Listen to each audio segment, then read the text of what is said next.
di garis peperangan. Jadi saya setuju bahwa secara keseluruhan negara Amerika tidaklah menentang Islam. Secara keseluruhan orang India non-Muslim pun tidak menentang Islam. Hanya sedikit yang menentang. Dan mereka inilah yang mengendalikan media. Seperti yang disebutkan dalam majalah Times. Majalah Times yang terkenal di seluruh dunia. Sebuah artikel di majalah ini, pada sebuah edisi tertanggal 16 April 1979, dikatakan bahwa lebih dari 60.000 buku yang menulis menentang Islam selama kurun waktu 150 tahun. Lebih dari 60.000 buku menentang Islam selama kurun waktu 150 tahun. Dan jika kita hitung berdasarkan artikel majalah Times ini, bahwa lebih dari satu buku yang menentang Islam yang ditulis setiap harinya. Dan medianya, saya salahkan media dan para politikusnya. Menurut saya, akar dari masalah kita di dunia ini adalah media dan para politikus itu sendiri. Maaf jika saya menyakiti perasaan orang, bukan itu maksud saya. Tapi ini pendapat saya. Tugas jurnalis media untuk menganalisa. Tapi banyak juga para jurnalis yang jujur dan bicara yang sebenarnya. Masih banyak yang demikian. Bukan berarti semuanya. Saya yakin sekali tidak semuanya. Hanya masih banyak yang demikian. Jika kalian menganalisa pada masa sekarang ini, Islam adalah target media. Contohnya, apabila ada seorang muslim memakai jilbab, dia menjadi target. Tapi jika suster yang memakai baju semacam itu, dan dia menutupi seluruh tubuh, kecuali wajah dan pergelangan tangannya, orang-orang akan menghormati mereka. Mengapa terjadi perbedaan ini? Jika seorang muslim memelihara janggut, maka dia dianggap teroris. Tapi orang Sikh boleh memelihara janggut. Tidak masalah mereka memakai sorban. Saat saya pertama kali ke Kanada tahun 90-an, di sana ada orang Sikh yang juga merupakan warga Kanada. Dia berjuang agar dia memperoleh hak untuk tidak melepaskan sorbannya saat dia masuk ke militeran Kanada. Dia memenangkan kasusnya. Dia orang Sikh. Lalu ada juga orang Sikh yang menghadapi pengadilan, di mana dia menolak melepaskan sorbannya saat masuk universitas. Dia memenangkan kasusnya juga. Di sini bisa kita lihat bahwa orang yang memelihara janggut, saya tidak mengerti kenapa orang begitu takut dengan janggut ini. Ini baru saja kejadian kemarin. Aku datang bersama kolegaku, dan kami datang ke sebuah hotel. Kolegaku itu juga berjanggut dan memakai peci. Kemudian ada beberapa polisi yang mengikuti kami dan bertanya, hanya karena janggut dan peci kami. Memangnya janggut bisa apa? Menyakiti lalat saja tidak bisa.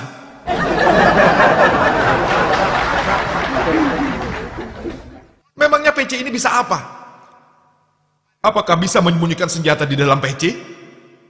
Jika seseorang membawa sesuatu, kita tentu bisa melihat apa yang dibawanya. Tapi janggut ini, menyakiti lalat saja tidak bisa. Jika kita analisa, banyak orang dari berbagai agama, mereka juga punya janggut.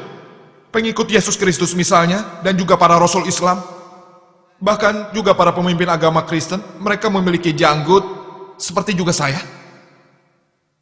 Semua anggota keagamaan, hampir semuanya, tapi tidak semua. Jika kalian analisa di tiap agama, kalian akan bisa lihat mereka punya janggut. Lalu apa masalahnya?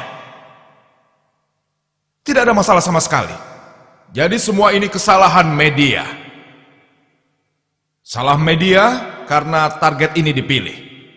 Karena inilah kalian bisa melihat ada salah persepsi di masa sekarang ini mengenai Islam. Tapi orang Muslim juga salah.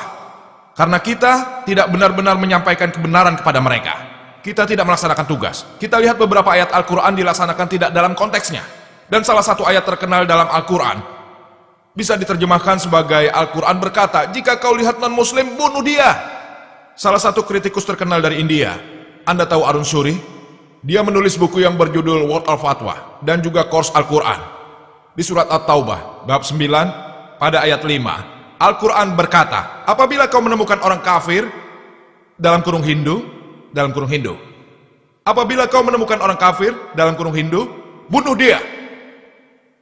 Kepunglah dia di tempat pengintaian. Pikirkanlah apabila seorang Hindu biasa membaca ini. Al-Quran berkata, apabila kau menemukan orang Hindu, bunuh dia. Ini akan menimbulkan reaksi. Dia akan menentang Islam. Masalahnya adalah ada beberapa orang dengan ide mereka sendiri, karena pikiran mereka sendiri menulis buku Word of Fatwa, dan dia mengutip ayat yang sama di surat At-Taubah, bab 9 ayat 5 sebagai referensi. Setelah ayat 5, dia langsung lompat ke ayat 7. Orang pintar manapun tahu sebabnya. Apa? Karena ayat 6 yang memegang kuncinya, yang menjawab tuduhan tadi. Jika kita membaca surat At-Taubah bab 9, dua ayat yang pertama menceritakan hubungan antara orang muslim dan orang musyrikin. Tapi hubungan ini diputuskan oleh orang-orang musyrikin di Mekah waktu itu. Karena itulah Allah dalam ayat 5 berfirman, di dalam medan perang, apabila kau menemui musuhmu, kafir berarti musuh yang tidak beriman. Apabila kau menemui musuhmu, bunuhlah dia. Dalam medan perang, jika seseorang menarik ini di luar konteks, ini akan terdengar sangat sinting. Pikirkan saat terjadi perang antara Amerika dan Vietnam. Jika jenderal militer Amerika berkata pada pasukannya di medan perang waktu itu, pasukanku, jangan takut, temukan orang Vietnam dan bunuhlah. Ini untuk meningkatkan semangat kan?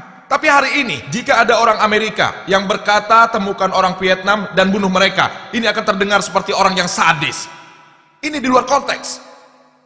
Tapi jika tugas jenderal militer untuk meningkatkan semangat yang akan dilakukan pada pasukannya, akan sama dengan yang difirmankan Allah dalam Al-Quran kepada orang beriman. Apabila musuh datang, ya bunuh mereka.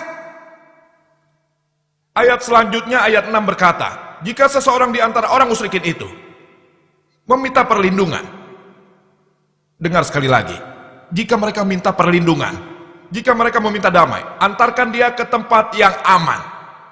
Itu yang difirmankan Allah. Al-Quran tidak berkata jika mereka minta damai, lepaskan mereka. Tapi Al-Quran berkata antarkan mereka ke tempat yang aman. Tapi pada masa ini, kebanyakan jenderal militer bersama anggota militernya berkata, jika musuh ingin damai, lepaskan mereka. Jenderal militer negara mana yang berkata antarkan mereka ke tempat yang aman? Justru Quran yang mengatakan. Jika Anda membaca sesuai konteks, Anda akan tahu pesan sesungguhnya dari Al-Quran. Sebaiknya kita baca kitab agama manapun. Saya mempelajari perbandingan agama. Saya membaca kitab-kitab agama lain. Alkitab, Perjanjian Baru, Perjanjian Lama, Kitab Sikh.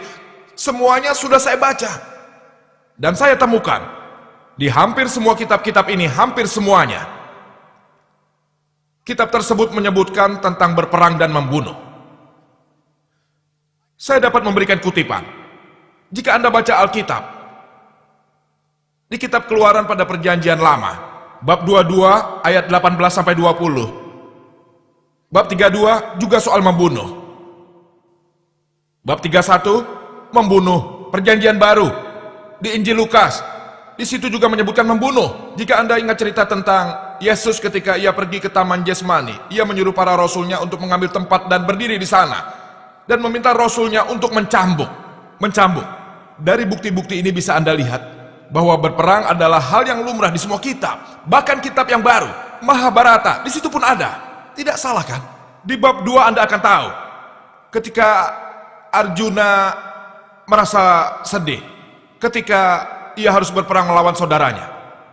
Arjuna berkata, bagaimana aku bisa membunuh saudaraku dan ratusan orang di depan sana? Jadi Arjuna diberikan bimbingan oleh Tuhan Krishna. Dan Tuhan Krishna berkata padanya, berjalanlah dalam kebenaran. Saat kau dalam kebenaran, kau tidak perlu melihat siapa di depanmu, entah saudara atau musuhmu. Begitulah adanya. Kebenaran akan selalu berada jauh lebih tinggi dari hubungan apapun. Seperti juga difirmankan dalam surat An-Nisa, bab 4 ayat 135. Ya ayyuhallazina amanu, hai orang-orang yang beriman, jadilah kamu orang yang benar-benar penegak keadilan, menjadi saksi karena Allah. Biarpun terhadap dirimu sendiri, orang tuamu, saudaramu baik kaya ataupun miskin, maka Allah lebih tahu kemaslahatannya. Jadi jika Anda mempelajari semua kitab, walaupun mungkin itu tidak selalu sama, tapi selalu saja mereka menyebutkan soal berperang. Tapi bukan berarti saat kita membuka kitab Keluaran atau ayat Bhagavad Gita, kita akan membaca bahwa menurut Bhagavad Gita kita harus membunuh saudara kita. Itu di luar konteks. Kita harus menganalisanya, bahwa untuk menciptakan keharmonisan, hal terbaik untuk dilakukan adalah kembali ke kitab kita. Jika kita kembali membacanya, kita akan tahu apa yang disebutkan dalam kitab